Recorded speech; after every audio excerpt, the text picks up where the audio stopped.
आज भर जाए दसैया अब बचपन के प्यार हमारे जोहत होई हो।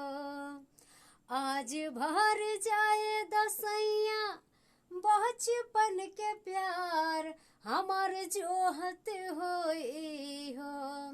पीछा करिए धकैयरवा हमर रोवत होई हो।